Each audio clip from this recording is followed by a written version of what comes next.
Assalomu alaykum, hurmatli radio anglag'uchi do'stlar. Anglayotganinglar Markaziy xalq radio stansiyasining mashhur shaxslar programmasi. Men program riyosatchisi Arman Nurjan.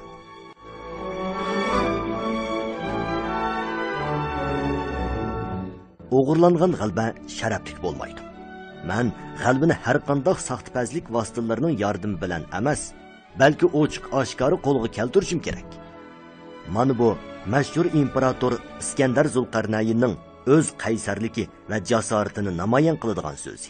U o'zining ana shunday qaysarligi, aql farosti bilan qo'shin tortib uzoq yil sharqqa yurish qilish jarayonida nurg'un strategik janglarni qilib, bir qadar qisqa vaqt ichida Yevropa, Osiyo, Afrikadan iborat cho'ng qit'ani to'g'risiga kesib o'tadigan zo'r bir imperiyani qurib chiqqan.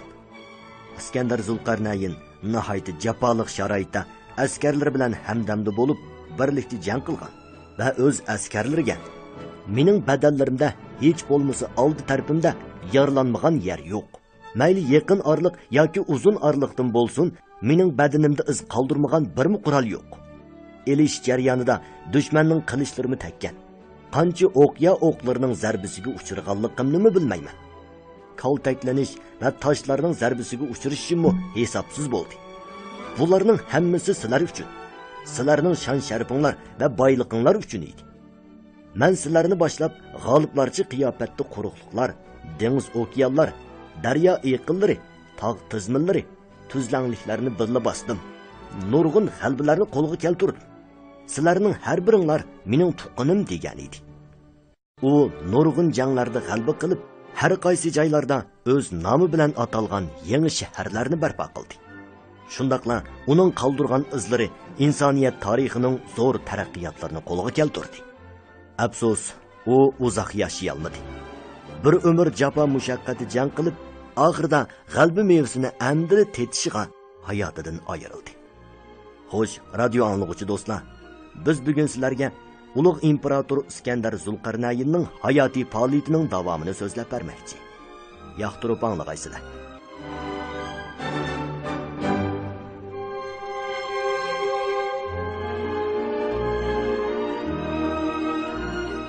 Iskandar aslida qo'shinlarning orqa sepiga o'rlashtirgan 4 chasi sapga Hindi otliq askarlarining to'solg'usiz bostirib kelayotganligini ko'rib, darhol kayniga burilib, kaynidagi bu otliq askarlarga hujum qildi. Hindi otliq askarlari tuyuqsiz ikki tarafdan zarbaga duch kelsa-mu, lekin yanada jangni davomlashtirdi. Ikki tarafda o'lim yetim ig'ir bo'ldi. Bu chaqda Persiya armiyasining eng o'ng qanatiga o'rlashtirilgan qo'shinlar o'z qo'mondonining jangdan qochib ketganligini bilmay, shundaqla markaziy safning bo'sib etilganligini uqmay, yanada boturlik bilan jang qilib atadi. Ularning bir yo'ldagisi Makedoniya armiyasining so'l qanatidan aylanib o'tib, yon tarafdan dushmanga zarba berdi. Yana bir yo'ldagisi Uduldan zarba berib, Paminio qo'mondonlik qilayotgan askarlarga ikki tarafdan qistab zarba berdi. Persiya armiyasining markazi va so'l qanotidagi qo'shinlarga qo'g'lab zarba berayotgan Iskandar o'zining so'l qanotining ahvoli xatarli ekanligini xabar topgandan keyin qo'g'lab zarba berishni darhol to'xtatib, otliq askarlarni boshlab yordam berishga keldi. Agar bu chaqda Darius 3-qo'shin ishida bo'lgan bo'lsa, mushu fursatdan foydalanib mag'lubiyat vaziyatini o'zgartib, chekingan Makedoniya qo'shinlariga zarba berishga tamoman bo'ladi. Endi Persiya otliq askarlari, Persiya to'rtchasi piyoda askarlarining Makedoniyaning so'l qanoti bilan bo'lgan jangi texi jiddiy ilib berilmoqda. Jang maydoni chang to'zon qirish chepish ovoziga to'ldi. Persiya qo'shinlari bu qisman jang maydonida ustunlik qozongan bo'lsa-mu, lekin dushmanning qaysarlik bilan qarshi turishi ostida ular ustunligini birdilla g'albiga aylantira olmadi. Dal shu chaqda ularning kaynidan hurra ovozlari va xuddi dumboq chilingandek ot tuyoqlarining ovozi keldi. Iskandar kechikkan qo'shinlarni boshlab atakiga o'tgan edi. Natijada butkul jang jarayonidagi eng shiddatli otliq askarlar jangi boshlandi. Ikki taraf otliq askarlari orilishib ketgan edi. Dushman bilan o'zini birdil farqlantirish ta'sir. Odamlar nayza va o'qya etishga ulgurolmay, kelmas ilgirlashga urinadi. Agar shu chaqda Persiya armiyasidan bir jangovar qo'shin yordamga kelgan bo'lsa, Makedoniya askarlarini zo'r miqdorda o'ldirgan va yaralantirgan bo'ladi. Jiddiy jangda Iskandarning muhofizachilar qo'shinidagi askarlardan 60 necha odam o'ldi. Bu chaqda Dariusning qochib ketganligi haqidagi xabar Persiya otliq askarlari ichida tarqalib, askarlarning kurash irodasini zo'r darajada ta'virlatdi. Har qaysi qabila boshliqlari jang maydonidan qochib, amaliy kuchini saqlab qolish eng dono usul deb qardida. Persiya armiyasi butun saf bo'yicha tarmar bo'ldi. Batur, jangi mohir hindi otliq askarlari o'zlari yolg'iz tan kelolmay, Makedoniyaliklar tarafidan jang maydonidan qo'g'lab chiqarildi. Firortas bir necha otliq askarlar o'ttir atratiga qo'mondonlik qilib, Persiyaliklarning Gavgamala yezisidagi orqa saf ta'minoti bazasini ishg'ol qilib, qatnash harva atardi. Jang pillari, to'gilar va tog'dek do'langan harbiy lozimatliklarni qo'lga tushirdi. Iskandar yana bir otliq askarlar qo'shiniga qo'mondonlik qilib, Darius 3-ga qo'g'lab zarba berishga mangdi. Orliqda sol qanotdagi qo'shinlarga yordam berman deb nurg'un vaqt ketgachga, u kechqirgacha qo'g'labmi Dariusga yetisha olmadi. Darius qichish jarayonida jang maydonidan qochgan bir qism askarlarni yig'ib olgan. Ular asosan Bakteriya otliq askarlar, oz sondagi uzun naysliklar va 1000 dan ortiq Yunan yollanma askarlari edi. U 10 mingdan oshadigan bu qaldiq askar generallarni boshlab Eron egizligidagi Mediyaga qochdi. Yaqin atrofdagi Babilon, Susa qatorliq mashhur shaharlarga berishga jur'at qila olmadi. Chunki ularning Iskandar armiyasiga taqobil turishga chami yetmasligidan qo'rqqan edi. Bu jangda Iskandar oz kuch orqali million kishilik armiya hisoblanadigan Persiya qo'shinlarini bir kun ichida mag'lub qildi. Buni misli ko'rilmagan g'albilik jang deyishga bo'ladi. Texmi muhimi, bu qitimqi hal qilg'uch jang orqali Persiyaliklarning asosiy qurolli kuchlari yo'qotildi. Shundan keyin Darius 3-ning yangi qo'shinlarini yig'ib mashq qildirishi mumkin emas edi. Persiya imperiyasining taqdiri shuning bilan belgilandi. Sharqdagi eng cho'ng shahar, O'rta Osiyo madaniyat markazi bo'lgan Babilon Iskandarga taslim bo'ldi. Iskandar bu qitimqi asr jangida qandoq qilib g'alaba qozondi? Yuza qaraganda uning qo'shini aran 47 ming kishi. Uning ustiga u dushman davlatning ichiga kirib jang qilgan. Ularning dushmani necha yuz ming kishi.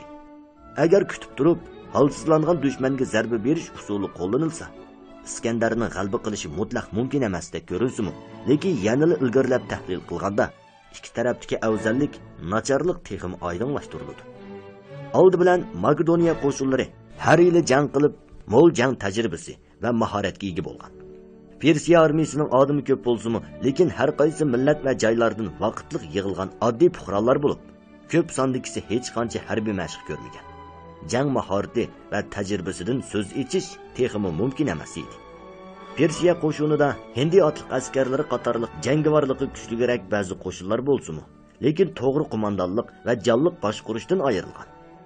Uningdan boshqa Makedoniya armiyasining odami oz bo'lsa-mu, lekin qo'mondonligi joyida. Boshqarilishi jonliq. Bir odam bir necha odamga teng kela oladi. Lekin Persiya armiyasi o'tmishdagi bir necha davlatdan kelgan joylarning til shivisi birdek emas. Fikr almashtirishi tez. Odamning soni ko'pligi qo'mondonlik va boshqarishdagi qiyinchilikni teg'im oshirgan. Har qaysi qo'shinlar o'rtasida o'zaro moslashish, hamkorlashib jang qilish yo'q bo'lib qolmasdan, balki o'zaro to'solg'i bo'ladi. Hujumda bir yerga to'plashib olib, jangni qanot yaydirg'ili bo'lmaydi. Chekinganda bir-birini dastlab chaylashadida odamning ko'pligi ofat bo'ladi. Oxirida texmi muhimi, ikki tarafning qo'mondonlik safosi bakmi farqli. Iskandar aniq nishonga, boshqalardan eshib tushadigan baturlikqa, alohida jang san'ati va tinimsiz zarba berishda qo'mondonlik iqtidoriga ega. U strategiya jihatdan foydasiz ahvolda turganda askarlarga umidvorlik kayfiyati va yuksak kurash irodasini singdirib, ma'naviy kuchni moddiy kuchga aylantira oladi. Jang maydonida u hammaning oldida yurib, o'z baturligi orqali butun qo'shinni ruhlantiradi. U dushmanning har bir ojizligini bayqab va bu ojizligini tutib shiddat bilan hujum qilib, oxiri bu ojizlikdan foydalanish orqali uni mag'lub qiladi. Uning aksicha Darius 3 ajdodlarining g'alaba muvaffaqiyatlari ustiga o'ltirgan. Harbiy ishlar jihatda asosan kasb ahli emas deyishga bo'ladi. U hayot mamatlikni belgilaydigan harbiy qo'mondonlikni jang tajribasiga ega generallarga topshirib bermay, balki o'zi bevosita qo'mondonlik qildi. Natijada qarg'ularchi qo'mondonlik qilish xatoligini o'tkazdi. U dastlab dushmanni manzitmay, odamim ko'p bo'lg'achqa cho'qim g'alaba qilaman deb qarab, har qaysi qismlar o'rtasidagi moslashtirishga, qo'shinlarning jang san'atini mashqlantirib, o'stirishga sal qaradi. Keynidilla dushmandan xuddi yo'lbosdan qo'rqqandek qo'rqib, jang boshlanishi bilanla askarlarini tashlab o'zi yolg'iz qochdi. Bunda qo'mondonlardan nadimi mag'lub bo'lmaydig'ini bo'lsin. Tun pardasi oxiri yepildi. Gavgamiladagi bu asr jangi mana shundoq aldirash-saldirash oyoqlashdi. Tarixda bu kun milodiydan ilgirki 331-yili 10-oyning 1-kuni deb xotirlandi. Gavgamila jangi oyoqlashgandan keyin Iskandar jang maydonida arvohlarga zo'r nazr chiraq murosimi o'tkazib, butun qo'shinlarni pul va mollar bilan tortiqladi. Shu topda Iskandar Darius 3-ni qo'g'lab o'ldirmoqchi emas, balki Osiyo xo'jayini salohiyatida Darius 3 egillagan imperiyaning keng zaminini ko'zdan kechirib, yangi hukmronlik o'rnini o'rnatmoqchi bo'ldi. Hammadan muhimi, o'ziga taslim bo'lgan qadimdan hozirgacha dangliq bo'lib kelgan Babilon shahriga kirish edi. Iskandar shu yerda o'z imperiyasini qurishi kerak edi. Babilonga boradigan yo'l Darius 1-davrda yasalgan keng va tuz pochta yo'li edi. Makedoniyaliklar oxir istilochilik g'albisining ta'minini tetdi.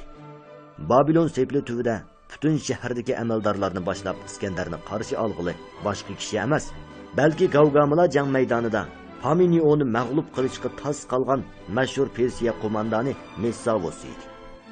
Iskandar shaharga kirib qo'shinlarni o'rlashtirgandan keyin dammi olmay bu tarixiy mashhur shaharning qurilishlarini inchkilab ko'zdan kechirdi. U bir necha yaqin muhofizatchilari va o'zi bilan kelgan 10 olimni elib xo'shal yo'lga chiqdi. Babilon shahrining danqini Iskandar o'smirlik davrida Aristoteldan anglagan. U qadimki zamondagi eng go'zal shaharlardan biri. Uning qurg'uvchisi Babilon podshohi Nebuchadnezzar 3-edi. Hamda u o'z ko'zi bilan ko'rgandan keyin ondan ustozining deganlarining rost ekanligini bildi. Butun shahar ko'ngil qo'yib loyihalanish va qurilish orqali xish va sirdan qilingan. U xuddi bir istehkomda shahar edi. Uning ko'lami bugungi o'lcham bo'yicha qaragandimi intayin ko'rkam. Shahar 4 taraflik bo'lib, har tarafining uzunligi 22,12 kilometr. Shahar sepili taxminan 8,5 metr egizlikda. 4 at qo'shilgan jang harvisi keng sepil temir ustida chepib ma'alaydi. Butun shaharda misdan yasalgan 100 darvoza bor edi. Sepil atrofida cho'nqur shahar qo'g'dash kanali yasalgan. Shahar salg'uchi shahar ichidimi shaharning sirtidagidek go'zal manzara hosil qilish uchun keng Efrat daryosini sepil ostidan o'tkazib, shahar o'ttirisidan eqib o'tadigan qilgan. Bu loyihada ro'shanki jang vaqti nazarda tutilmagan. Chunki hujum qilgan taraf bu tabiiy sharoitdan foydalanib shaharga hujum qila oladi. 200 necha yillar ilgari Kurus qo'mondonligidagi Persiya armiyasi Babilon shahrini qo'rshigan.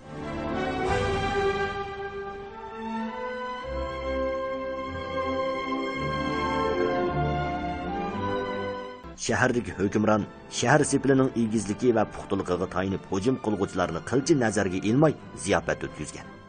Kim bilsin, Kurusning buyrug'i bo'yicha Efrat daryosiga bir to'g'on yasilib, suv to'g'onning bir tarafiga qo'yib etilgan. Kurus qo'shinlari suvi quruqdalgan kanal qiynining yana bir tarafidan shaharga kirib, Babilonni qon to'kmayla olgan. Kurus shaharni ishg'ol qilgandan keyin uning ilgirki ovatligini darhol asliga keltirib, Persiya armiyasining eng boy o'lka markaziga aylantirgan. Ammo Shesiz Persiya podshohi bo'lganda Babilon ammasi qo'zg'olon ko'targan. Qo'zg'olonni bostirish uchun Shesiz nurg'un istehkom va butxonalarni buzib o'tgan. Iskandar Babilonning shahar mudofaa aslahalariga qiziqishdan sirt, bu shaharning san'at mulohizasiga qiziqdi. U shahar darvozasining darvoza temi va munorlarining ko'kil sirli xishlardan qilinganligi, xishlarga yovukala, ajdaha va turli qush rasmlarining o'yilganligi, ko'rinishi ochiq va xilma-xil ekanligini ko'rdi. Messavusning tushuntirishicha, bunda qapartma naqshlar jami 575 ekan. Shahar markazida Marduk ilohiy tilovatxonasi va egizligi 91 metr keladigan 7 qavatli munor bor edi. Bu haybatli qurilishlar Iskandar va olimlarni hayron qoldirdi. Iskandar yana dunyoga dangliq osmon bog'chisini ko'rish fikrini o'tirib qo'ydi. Yo'l boshlovchi bo'lgan Messavus uningga hozir kuz fasli bo'lg'achqa bog'chidagi yeshil yopirmoqlarning g'azonga aylanganligini, kelar yili bahorda ko'rsa, uning go'zalligini texmi belgili bo'ladiganligini aytdi. Iskandar Babilondan tortib, poyonsiz, sirliq Misrgacha ko'z oldidan o'tkazib, qadimki sharq madaniyatiga nisbatan qalbida hurmatlash tuyg'usi qo'zg'aldi. Bu uningga ustozi Aristotelning Osiyo va Osiyo xalqiga bo'lgan qarashining bak oshirib etilganligi, o'zining sharqqa yaqin bo'lish siyosatini belgilaganligining to'g'ri bo'lganligini to'nitdi. Bir necha tuman kishilik qo'shin bilan bir necha qitim g'albilik jang qilish orqali Darius 3-dek yaramsiz podshohlarni ag'dirishga bo'lsa-mu, lekin zamini poyonsiz aholisi ko'p Osiyoni ma'naviy jihatdan bo'ysundirish hargiz mumkin emas. Qo'lga keltirgan g'albisini mustahkamlab, beqingan xalqni tinchlantirishda texmi muhimi imperiyaning uzoq muddatlik amonligi uchun Iskandar Messavusni Babilonning noibi qilib belgiladi. Babilonliklarga bo'ysundirilgan xalq qatorida muomala qildi. Buningga Panimioning qattiq achchig'i keldi. U Messavusning Gavgamila jang maydonida kuchlik Hindi, Persiya otliq askarlariga qo'mondonlik qilib, Makedoniya armiyasining so'l qanot qo'shinini og'ir darajada o'ldirgan va yordar qilganligini hargiz unutolmaydi. Agar Darius 3-ning markazdagi qo'shini oldin tarmar bo'lib qochmaganda, Iskandar qo'lini bo'shtib kelib, o'zini qo'rshovdan qutuldirmagan bo'lsa, kimning yengilishini belgilash tas bo'ladi. Shundoq Yavuz ablahni o'ldirmaganni ozdab, uni texi noiblikqa belgilash qandoq gap? Makedoniya askar ofitserlarining qon to'kib qurbon berishi o'z dushmaniga zimin elib berish uchunmi? Paminio o'ylagan sira achchig'i kelib, Iskandar bilan bu jihatda xili talash-tartish qildi. Iskandar ko'rsatgan davlilarni u faqat tushunmadi. Uning Iskandarga bo'lgan aslidagi hurmati, holiga yetishi butunlay qattiq umidsizlikka aylanib, ko'ngli sovib ketdi. Iskandarning Osiyo xalqiga qo'llangan yaqinlik, do'stlik siyosati u kichik Osiyo va Misrni idora qilgandir ifodalangan. U o'z qo'l ostidagi ba'zi generallarning noroziligi va o'zining davlat boshqarishdagi zo'r planini o'zgartirmaydi. Messavusni belgilash faqat bir tunji qadam. Uningdan keyingi ish Shesis vayron qilayotgan Marduk ilohiy tilovatxonasini yasab asliga keltirish edi. Uni yasab bo'lgandan keyin u yana qo'l ostidagi yuqori darajali generallar bilan birga Babilon palchilarining o'rlashtirishi bo'yicha bu ilohiy tilovatxonada diniy marosim o'tkazishi kerak. Chunki uningga ma'lumki, Osiyodan iborat bu sirliq qadimki zamonda diniy masalani yaxshi hal qilmasa, bir qo'rqinchli siyosiy qurolga aylandi. Babilonning hamma ishlarini yaxshi o'rlashtirgandan keyin u qo'shinlar bilan Susaga yurish qildi. Susa Zagros teg'ining g'arbiy janubiy qismiga joylashgan. Fars qo'ltig'iga yaqin. Elametlar qurgan Persiya imperiyasining poytaxtlaridan biri. Darius 1-dan keyin yana bir necha avlod podshohlari o'tib, Susada nurg'un boylik to'plagan. Aqcha va oltinlarning qimmatini 50 ming talantdan ortiq edi. Undan boshqa tog'dak to'langan go'harlar bor edi. Iskandar odam avatib Makedoniyaga zo'r miqdordagi boyliqlarni to'shidi. Qolganlarini Xapparosning saqlashiga topshirdi. Iskandar Susa shahridagi hashamatlik o'rdida turib, qora ranglik bir cho'ng tosh to'rikka qiziqib qoldi. Tosh to'rikning egizligi 2,125 metr.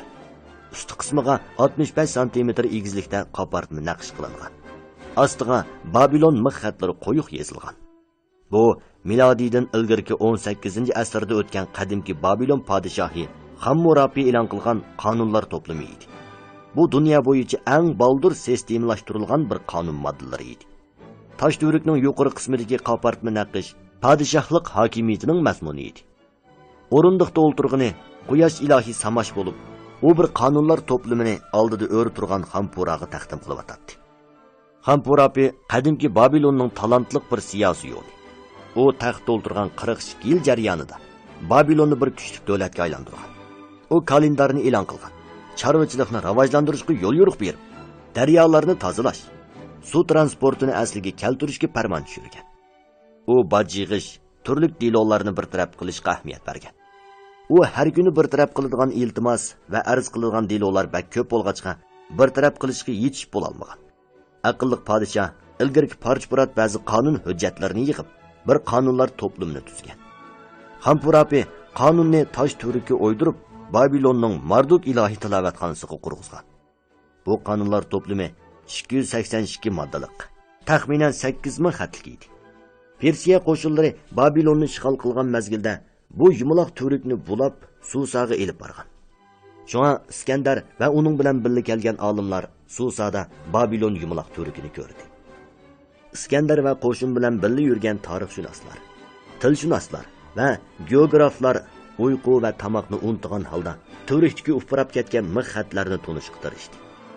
Bu xatlar, bu bilim Makedoniyaliklar va Yunonliklarga 1500 yil ilgirki qadimiy Babilonning ijtimoiy madaniyat ahvolini, Hammurabining davlat boshqarish ideyasini egiratdi.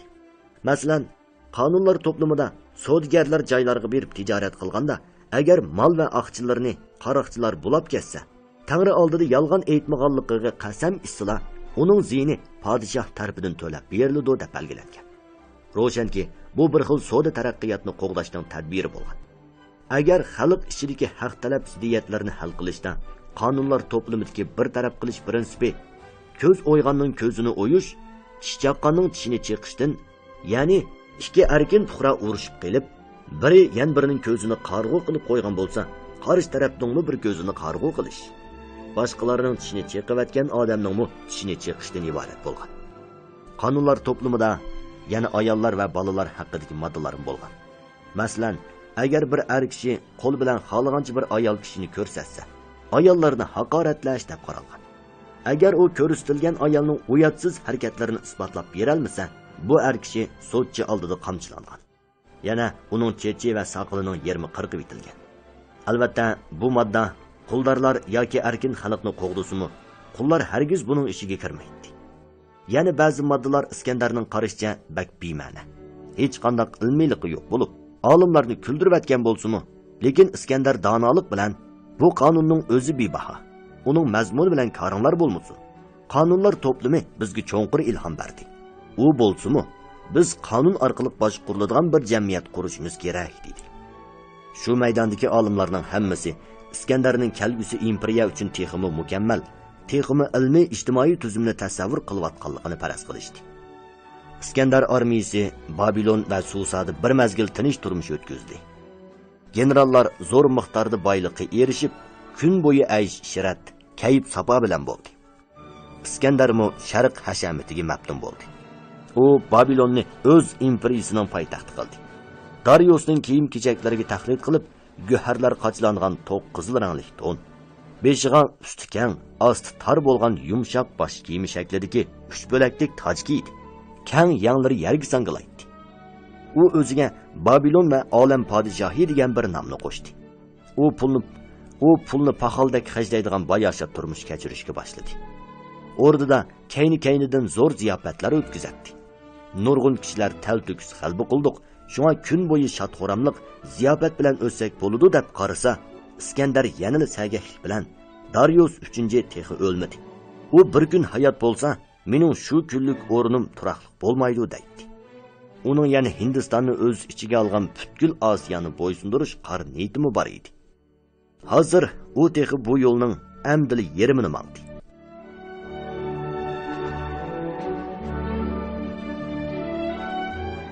Milodidan ilgirki 333-yili bahorda Iskandar bilan Paminio armiyaga ayrim qo'mondonlik qilib, ikki yo'l bilan Persiya imperiyasining ichki rayonlariga qarab yurish qildi. Peshqadam general Paminio zo'r qo'shin va harbiy lozimatliklarga qo'mondonlik qilib, cho'ng yo'lni bo'ylab Persipolisga qarab bordi. Iskandar bo'lsa o'zining muhofizatchilar qo'shini, otliq askar razvedka atirdi. Bir qism piyoda askarlar va agroyan qo'shinidan tashkillangan xil qo'shinlarni boshlab, tog' rayonlaridan o'tadigan chig'ir yo'llar bilan Persiya rayonini aylanib o'tdi. Persipolisga boradigan bu chig'ir yo'lda saqlisi eg'izni polvon o'talmas uningdan hech inson deyiladigan bir tor eg'iz bor edi. Persiya o'lkasining noibi Arubajannis 40 ming kishilik qo'shin bilan bu yerni saqlaydi. Iskandarning qo'shinlari tog' tuviga kelib, darhol hujum tashkillagan bo'lsa-mu, lekin 2 kungacha hujum qilibmi ololmadi. Eg'ir qurollangan qo'shin saqlayotgan eg'izga qattiq hujum qo'llanish usulining unumsizligini ko'rgan Iskandar bu yerning yer shaklini inchiklik bilan muhokama qilib, bu yerda bir kichik sho'ba atrofni saxta hujumga qoldirish, o'zi agroyan qo'shini, Keritosning o'qiyotchilari va bir otliq askarlar o'tir atrofini elib, qorong'u kechida yana bir tog' eg'izidan aylanib berib qo'rishashni qaror qildi. Uning farazcha tong etishdan ilgari ichki tashqi taraf qistab zarba bersa, tog' eg'izini qo'g'dayotgan dushmanlarni yo'qotish mumkin edi. Bir Persiya asrining boshlamchiligida İskender ve onun zarbidar atirti tar ve egir büyürü bir çığır yolga yamaştı. Bir kechilik ciddi yurishdan keyin tong suzilganda İskenderning bevosita qo'mondonligidagi zarbidar atrat Arobajannisining bargohiga yaqinlashdi.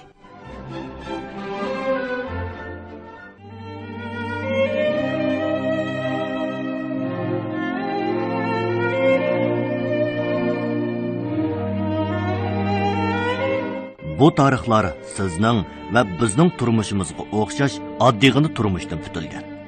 Biroq bu turmush mangu yodlanadigan obidini tikliyaladi. Radio anglag'uvchi do'stlar, vaqt e'tibori bilan bugungi mashhur shaxslar programmasi mushu yerda oxirlashdi. Ata biz yana o'xshash vaqtda sizlar bilan birga tarix patlaridan, ulug'larimizning hayot kechirmishlaridan davomli bahralanamiz. İşinimizki mashhur shaxslar programmasi sizni mashhurlar bilan eng yaqin holatda uchrashtirgusi. Agar bugungi programmamizni vaqtida anglayolmagan bo'lsanglar, stansimizning Uyg'urcha radio tori, ya'ni 3w.uycnr.com toriga chiqib, qayta anglasanglar bo'ladi.